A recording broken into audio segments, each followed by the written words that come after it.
વિદ્યાર્થી મિત્રો નમસ્કાર।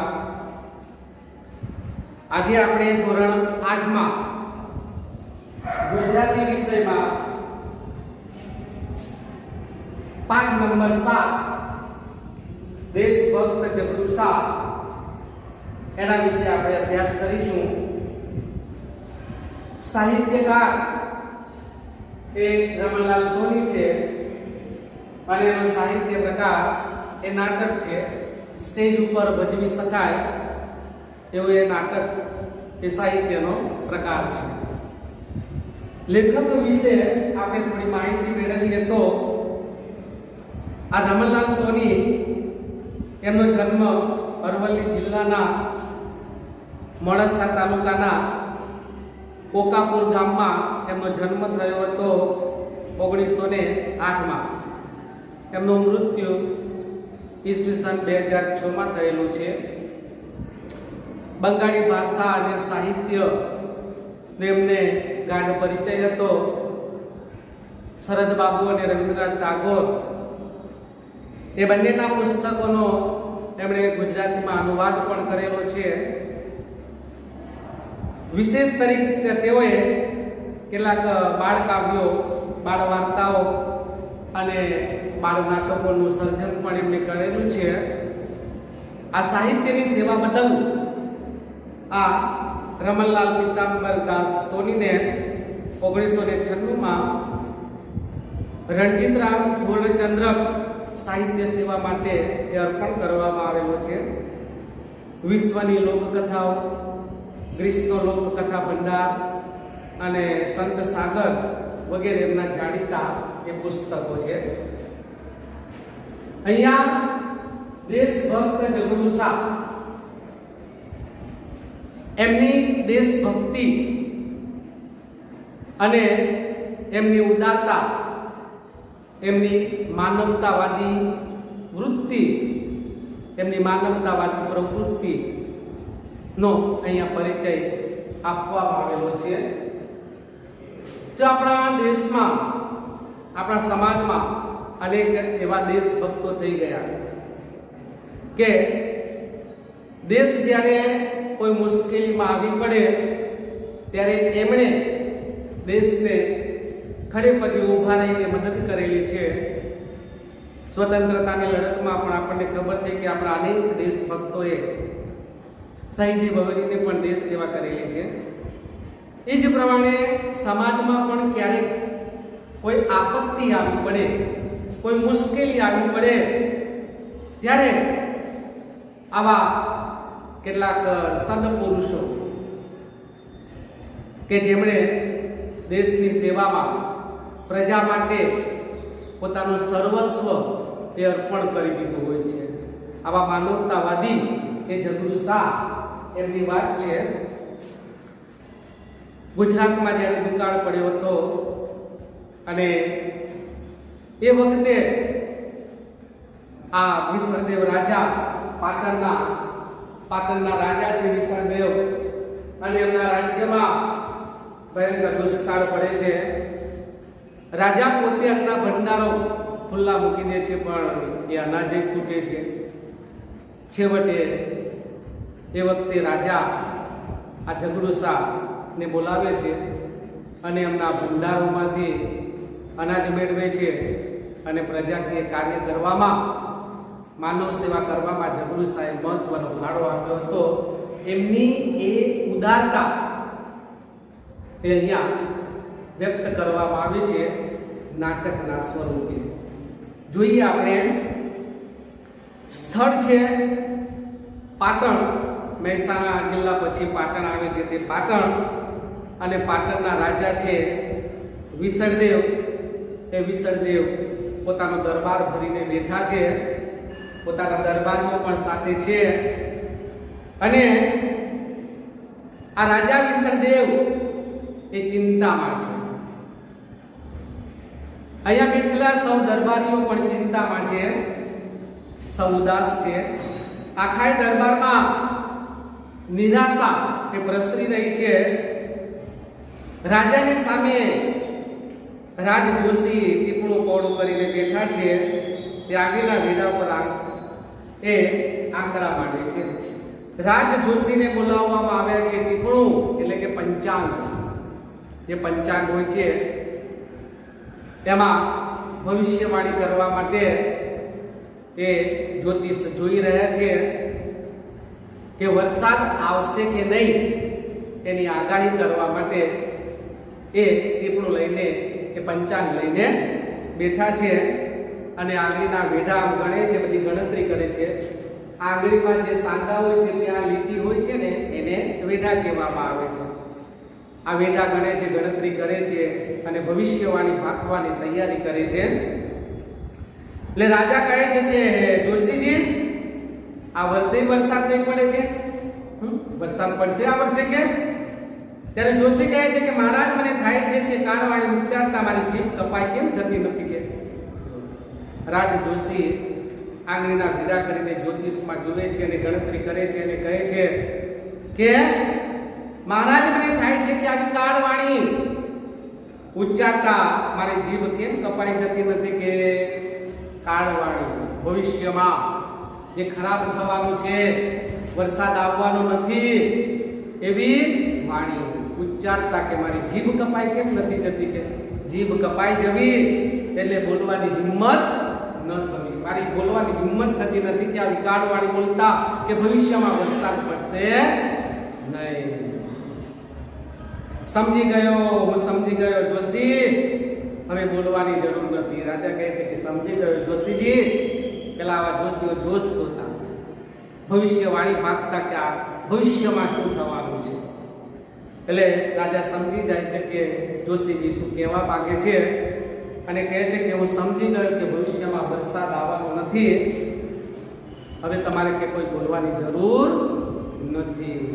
એટલે સૌ વરસાદ ન આવવાથી ચિંતામાં મુકાઈ જાય છે. મિત્રો, પહેલાના વખતમાં આપણા ભારત દેશની ખેતી માત્ર વરસાદ ઉપર આધારિત હતી. વરસાદ પડે તો ખેતરમાં પાક પાકે, વરસાદ ન પડે તો ખેતરમાં કંઈ પાકે, અનાજ પાકે નહીં. અત્યારે પરિસ્થિતિ થોડી 1-2 વર્ષ દુષ્કાળ પડે, 2-4 વર્ષ તો ચલાવી શકાય, કારણ કે અત્યારે સિંચાઈની સગવડો છે. કૂવા છે, ટ્યુબવેલ છે, નદીઓમાંથી નહેરો છે, એ બધી સગવડો છે. એ સગવડો પહેલા નહોતી, બરાબર? અને એથી વરસાદ ન પડે એટલે અનાજ ન પાકે, દુષ્કાળ જેવી પરિસ્થિતિ સર્જાય અને લોકોને, ઢોરને, મનુષ્યને, પશુ પંખીને મરવાનો વારો આવતો ખાધા વગર. એટલે ચિંતામાં મુકાઈ ગયા છે. એટલામાં બહારથી ઘણા લોકોનો પોકાર સંભળાય છે, અમને ખાવાનું આપો, અમને જીવાડો, અમે મરી જઈએ છીએ. જો આ રાજ્યની પ્રજા ખાવાનું માંગવા આવી રહી છે, પ્રજાને ભૂખ છે, ભૂખી પ્રજા છે. કારણ કે એ વખતે તો મોટા ભાગે ખેડૂતો ખેતી ઉપર આધારિત જીવન, ખેતીમાં કંઈ પાક્યું નહીં, દુષ્કાળ જેવી પરિસ્થિતિ, વરસાદ આવ્યો નહીં અને એના પરિણામે એ સૌને ખાવામાં પણ ફાફા પડી ગયા હતા. રૈયત પ્રજા એ ભૂખી હતી અને એથી જ રાજાના મહેલમાં આગળ આવીને પોકારો પાડી રહી હતી કે અમને જીવાડો, અમને ખાવાનું આપો. રાજા પાસે પ્રજા એ ખાવાનું માંગી રહી હતી. રાજા એ વખતે ચિંતામાં કહે છે કે મારી રાકડી રૈયત ભૂખે મરે છે. હવે તો એક આશા જગડુસાની રહી છે, પ્રધાનજી એમને તેડી લાવવા કચ્છ ગયા છે, આજકાલમાં આવી જવા જોઈએ. જો રાજા પણ ચિંતા કરે છે. પહેલાના રાજાઓ પ્રજા ઉપર દયા રાખતા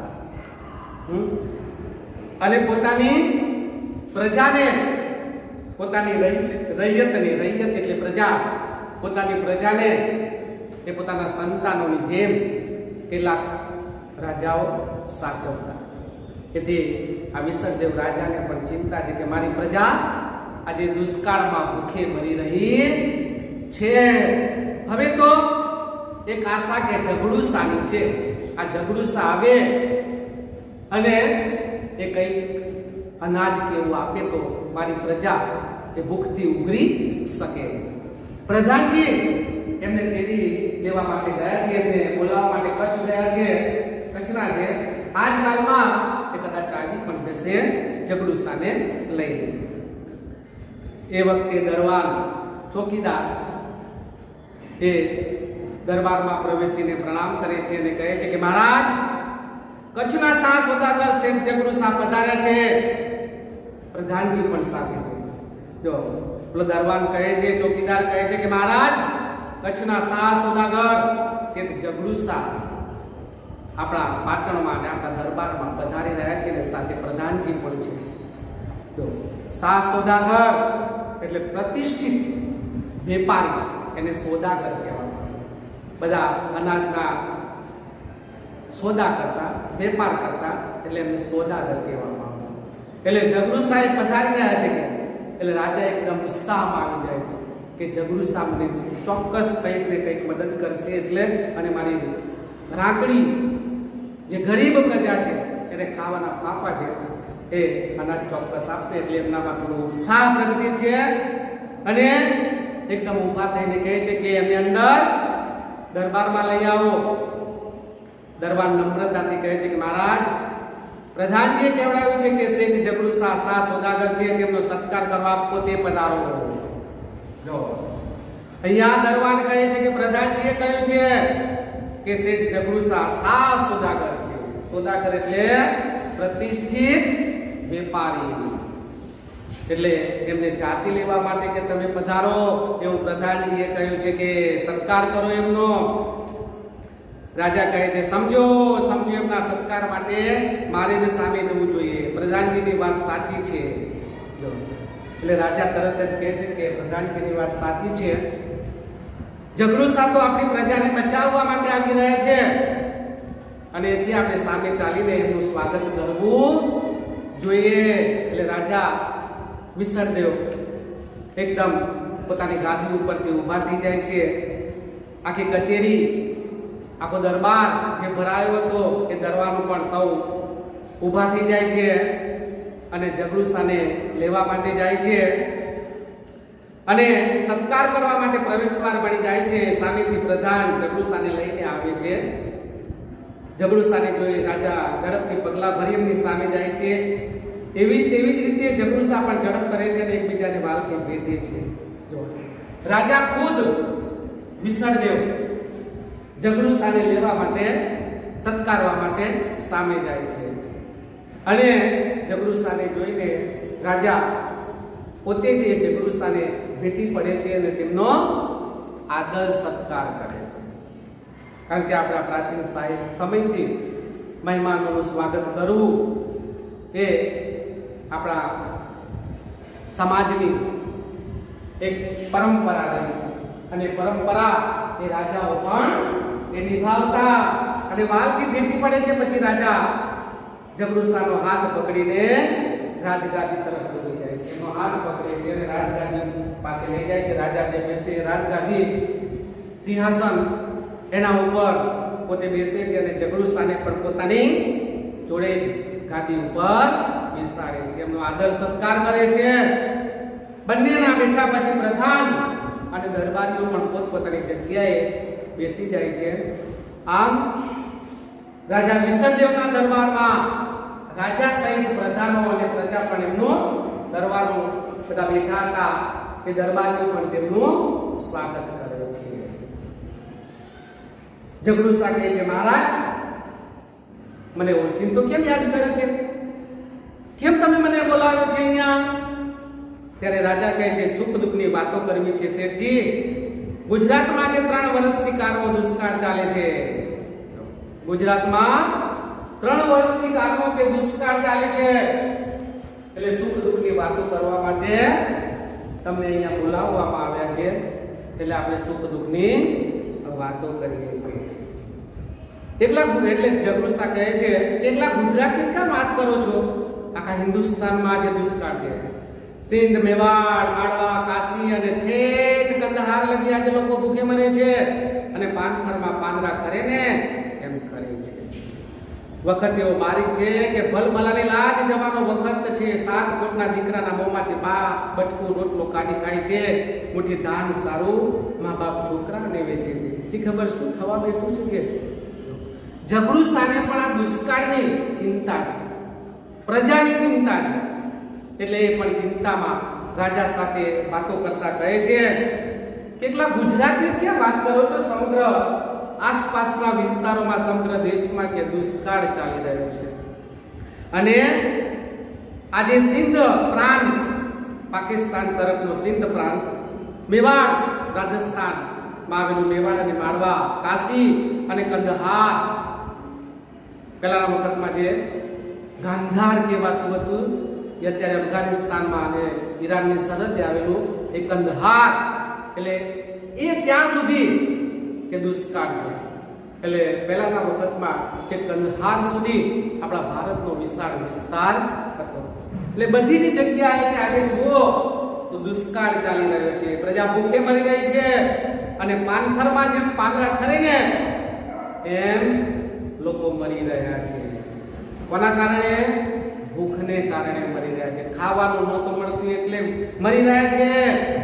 અને આજે ભલભલાની લાજ જવાનો વખત આવ્યો છે.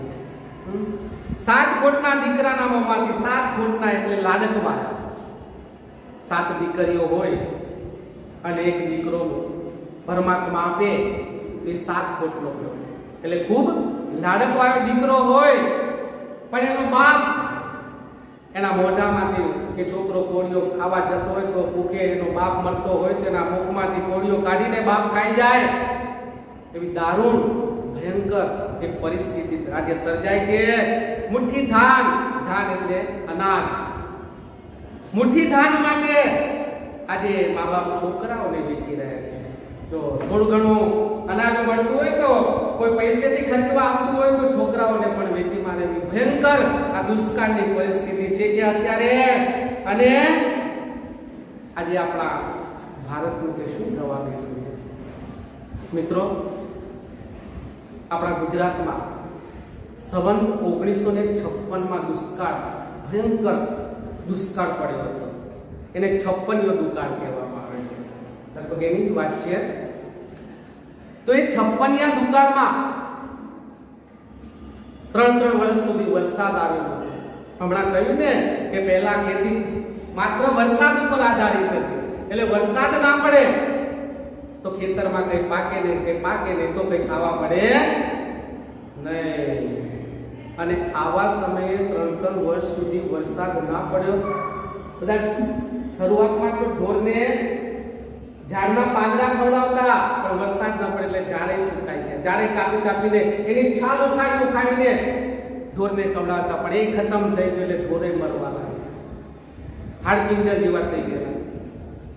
માણસોને જ્યાં ખાવાનું નહોતું મળતું ત્યાં ઢોર, પશુને શું ખવડાવે? અને આવી પરિસ્થિતિનું વર્ણન કરેલું છે માનવીની ભવાઈમાં. બરાબર? પન્નાલાલ પટેલ એમની નવલકથા માનવીની ભવાઈ, એમાં 56યા દુકાળનું આબેહૂબ એટલે હોય તેવું એ વર્ણન કરવામાં આવેલું છે. અને એમાં તો ત્યાં સુધી કહ્યું છે કે એક માં, ભૂખની મારી માં પોતાના સંતાનને પણ ખાઈ જતી. અને આ દ્રશ્ય જોવા હોય ને મિત્રો તો એનું પિક્ચર પણ ઉતરી ચૂક્યું છે. માનવીની ભવાઈ, ભૂપેન્દ્ર ત્રિવેદી અને સ્નેહલ હતા. માનવીની ભવાઈ એ પિક્ચર જોજો. એમાં આ 56યા દુકાળનું આબેહૂબ વર્ણન કરવામાં આવ્યું છે. આપણી આંખમાંથી પણ આંસુ આવી જાય તેવી એ ભયંકર પરિસ્થિતિમાં આબેહૂબ વર્ણન કરવામાં. એટલે આવી પરિસ્થિતિ આ ગુજરાતમાં થઈ છે. એટલે જબરુસાઈ ચિંતામાં છે ને રાજા વિસળદેવ ચિંતામાં છે. કરવું શું? પોતાની પાસે જે ભંડાર હતા એ ખાલી થઈ ગયા છે રાજા પાસેના. કરવું શું? હવે પ્રજા ભૂખે મરી રહી છે.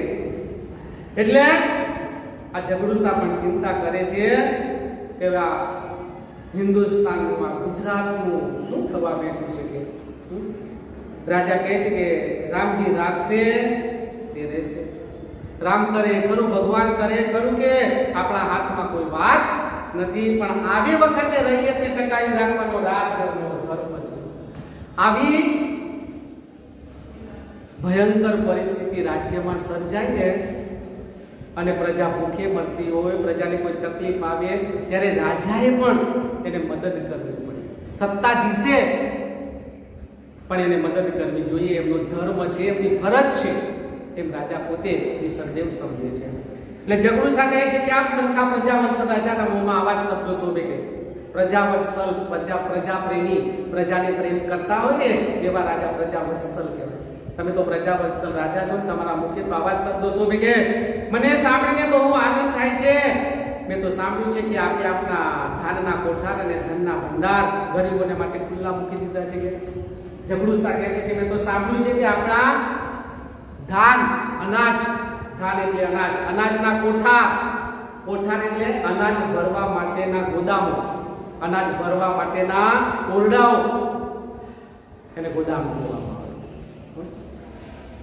ધાન, અનાજના ગોદામો તમે ખુલ્લા મૂકી દીધા છે પ્રજાને માટે, લઈ જાઓ મફતમાં ને ખાઓ ને જીવો.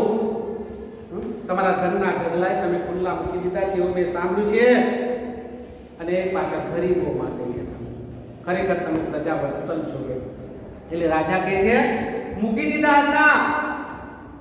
આવી દુષ્કાળની ભયંકર પરિસ્થિતિમાં પ્રજાને ખાવાના ફાંફા હતા, એટલે ધાનના કે અનાજના કોઠાર ને ખુલ્લા મૂકી દીધા હતા, પણ એ હવે ખાલી થઈ ગયા છે. અનાજ પ્રજાને વહેંચતા ખલાસ થઈ ગયું છે. હવે મારા ધનના ભંડાર અને અન્નના કોઠાર ખાલી ખમ થઈ ગયા છે. હવે અનાજ નથી અને રૈયતના પેટનો ખાડો તો હજી ઊણો ને ઊણો જ છે. ધાર્યું છે કે વરસાદ આવશે ને સૌ સારાવાના થશે, પણ વરસાદ આવ્યો નહીં. અધૂરામાં બધું તીડ પડ્યા, લોકો ત્રાહીમામ પોકારી ગયા છે. જો પેલું કહેવાય છે ને કે ભગવાન જ્યારે કોઈ મુશ્કેલીઓ આપે છે ને ત્યારે ઉપરા છાપી આપે. કદાચ ભગવાન આપણી પરીક્ષા કરતો હોય એવું પણ બની શકે. એટલે રાજા કહે છે કે મારા ધનના આ દુષ્કાળમાં મારા ધાનના, મારા અનાજના કોઠારે ખાલી થઈ ગયા, છતાં પણ આ રૈયત એટલે પ્રજાના પેટનો ખાડો હજી ઊણો છો. એમની ભૂખ સંતોષાઈ નથી. અને અમે કહ્યું છે ને કે સોમનની કોઠી હોય ભરાઈ શકે, પણ આ સવાસેરી આ પેટ ક્યારેય ભરાતું નથી. સવારે ખાઓ, બપોરે ભૂખ્યા, બપોરે ખાઓ, સાંજે પાછા ખાલી કરે. એટલે આ રૈયતની, આ પ્રજાનું પેટ હજુ ભરાયું નથી, એમની ભૂખ દૂર થઈ શકી નથી. ધારું છું કે મારા મનમાં એવો વિચાર હતો કે ઓણ એટલે આશા કે વરસાદ આવશે અને સૌ સારા વાના થશે. સૌ સારા વાના થવાય એટલે કે શાંતિ થશે, સુખ શાંતિ પ્રસરશે. પણ વરસાદ આવ્યો નહીં અને અધૂરા પૂરા તીડ પડ્યા ને જે કઈ હતું એ બધું ખાઈ ગયા. તીડ એક એવું નાનકડું પાંખો વાળું જીવ આવે છે અને ખેતરોમાં કે વનસ્પતિ ઉપર, ઝાડ ઉપર બેસે ને એના પાંદડા આટલું તેવું ટોળું હોય અને થોડાક કલાકોમાં તે બધું સાફ કરી બધું ખાઈ જાય.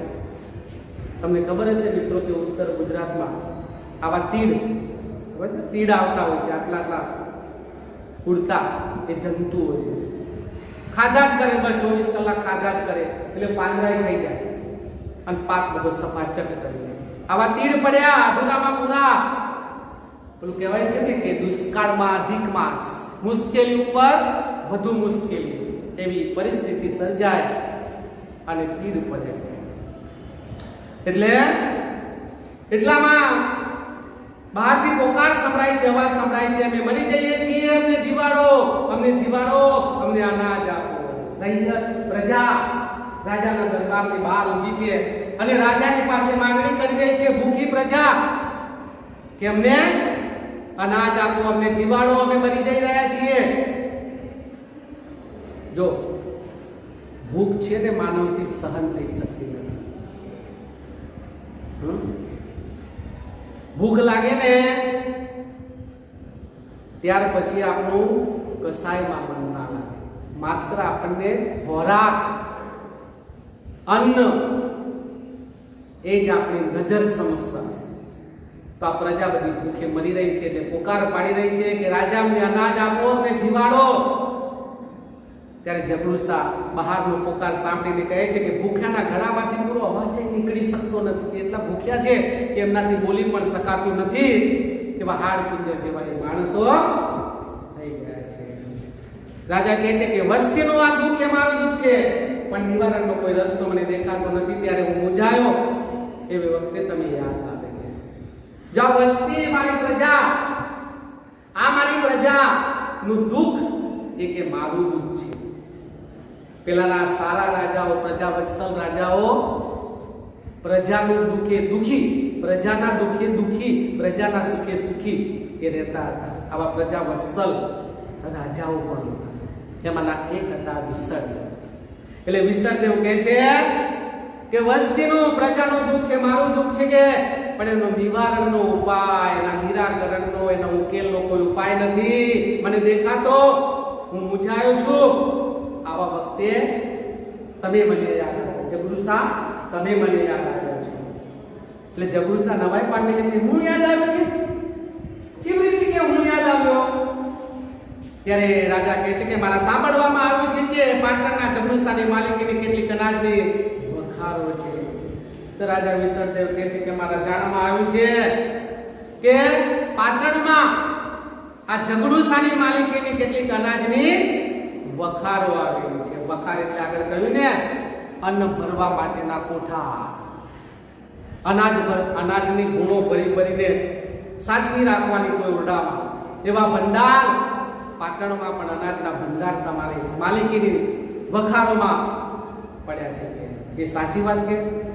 ત્યારે જગડુસા કહે છે કે જગડુસાની માલિકની અનાજની વખારો કે મહારાજ આપની કઈ ભૂલ થાય છે કે મારી માલિકીની કોઈ અનાજની વખારો મેં પાટણમાં કે કોઈ શહેરમાં રાખી નથી.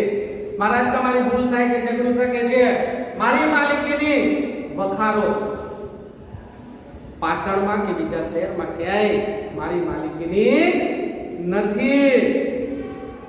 ત્યારે રાજા કહે છે તો અમે સાંભળીએ શું? અમે સાંભળીએ ખોટું છે કે? એટલે જગડુસા કહે છે કે કંઈક સમજભેદ થયો છે મહારાજ, કારણ કે વખારો મારી ખરી ને?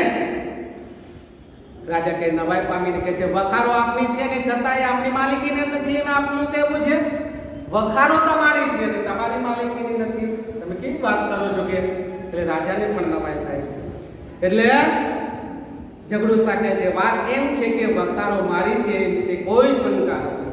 વખારો મારી છે કે અનાજ ભરેલી વખારો કોઠાર મારા છે એ વાતને કોઈ શંકા નથી, મારી માલિકીની છે. અને એ વખારોનું અનાજ, અને વખારોમાં ભરેલું અનાજ છે કોનું છે કે? ત્યારે જગડુસા કહે છે કે એ અનાજ મારું નથી, એ અનાજ ઉપર મારો જરા પણ હક નથી. ત્યારે રાજા હતાશ થઈ જાય કે વખારો જગડુસાની, પણ અનાજ જગડુસાનું એ કેવી વાત કહેવાય છે?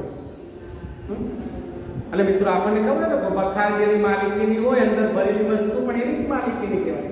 પણ એ જગડુસા કહે છે કે એમાં ભરેલી વસ્તુ અનાજ એ મારું નથી. એટલે હતાશ થઈ જાય છે. રાજાને કહે છે કે અનાજ તમારું નથી તો શું તમે કોઈને દઈ દીધું છે? કોને દીધું? ક્યારે દીધું? હું તમને એના મોહ માંગ્યા દામ આપો. તો રાજા ચિંતામાં પડી જાય, કારણ કે એમાંનું અનાજ કે મારું નથી એમ જગડુસા કહે છે. એટલે કે એ અનાજ તમે કોને આપી દીધું? ક્યારે આપી દીધું? તમે મને કહ્યું તો મોહ માંગ્યા દામ. દામ એટલે પૈસા, કિંમત, મૂલ્ય. એના પૈસા હું તમારા મોહ માંગ્યા તમે કહે ને કહો એટલા હું પૈસા આપત. ત્યારે જગડુસા કહે છે કે અનાજ મારું નથી એ નિશ્ચિત છે, ચોક્કસ છે કે અનાજ મારું નથી. મેં કોને દીધું ને ક્યારે દીધું એ જાણવું હોય તો એમ કરો ને કે વખારો બોલાવી એની તપાસ કરો. જો જગડુસા કહે છે કે અનાજ મારું નથી એ નિશ્ચિત, પણ કોને દીધું ને ક્યારે દીધું એ જાણવું હોય ને એક ઉપાય છે. એમ કરો, એ વખારો ખોલાવો અને તપાસ કરાવો કે અનાજ કોનું છે એની તમે તપાસ કરાવો. કે કેવી રીતે ખબર પડશે? ત્યારે જબુરશા કહે છે કે એમ જ ખબર પડશે. દરેક વખાણની અંદર ભીંત પત્રો પર તાંબા પત્રમાં લેખ લખાવીને જણાવેલા છે. એમાં એના માલિકના નામ ઠામ બધું જ લખેલું છે. તો જબુરશા કહે છે ને તમને બધી જ ખબર પડશે કે વખારો ખોલાવો. તે વખારની અંદરના જે ભીંત પત્ર એટલે દિવાલ ઉપર લખાણ લખેલા પત્રો. દિવાલ ઉપર લખાણ લખીને દિવાલ ઉપર ચોંટાડી દેવામાં આવે એ ભીંત પત્રો કહેવાય. એ ભીંત પત્રોમાં તમે તાંબાના પતરા, પેલાના વખતમાં તાંબાના પતરા ઉપર લેખ લખાતા અને લેખ લખીને તાંબાના પત્રો એ ભીંત ઉપર ચોંટાડી દેવામાં આવે. એ તાંબા પત્રોમાં જે લખાણ લખેલું છે ને એ તમે જોશો એટલે ખબર પડી જશે. એમાં નામ ઠામ લખેલા છે, કોની માલિકીના છે એના નામ ઠામ લખેલા છે, નામ સરનામું લખેલું છે. એટલે રાજા કહે ઠીક છે, હું એ માલિકના પાસે જઈને કહીશ કે સુકાળ થઈને એક દાણા સાથે મોતી ગણીને આપીશ, પણ આજે મારી રાખી દયા. એટલે રાજા કહે છે કે જબુરશા ઠીક છે, હું એ માલિકની પાસે જઈશ અને કહીશ કે આ સુકાળ, આ દુષ્કાળની પરિસ્થિતિ, પણ જ્યારે સુકાળ આવશે, જ્યારે વરસાદ આવશે ને ખેતીમાં અનાજ પાકશે ને ત્યારે દાણું મોતીનો દાણું ભણીને હું પૂરેપૂરા દાણા આપી દઈશ. પણ એ માલિક, તે અનાજનો માલિક મારી પર દયા કરે અને મને અનાજ આપ્યો. જબુરશા કહે છે કે જે રાજાના દિલમાં રૈયતના સુખ દુઃખનો આવો ખ્યાલ છે ને એને અનાજ જરૂર મળી રહેશે. આ પ્રજાના સુખે સુખી અને દુખે દુખી આ જે રાજા હોય છે ને એને અનાજ કે જરૂર મળી રહેશે. એટલે રાજા કહે છે મળી રહેશે. કોટવાલજી જાઓ, વખારો ઉગાડો અને લેખાઈ લઈ આવો.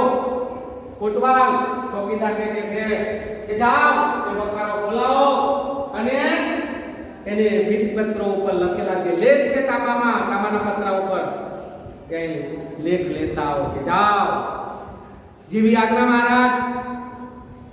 એમ કહીને કોટવાલ જવાનું કહે છે. ત્યારે જબુરશા કહે છે મહારાજ આપણે આટલી તકલીફ લેવાની કઈ જરૂર નથી, હમણાં જ મારા માણસો લેખ લઈને અહીં આવશે, મેં ક્યાં ના તેમને ત્યાં મોકલી દીધા છે.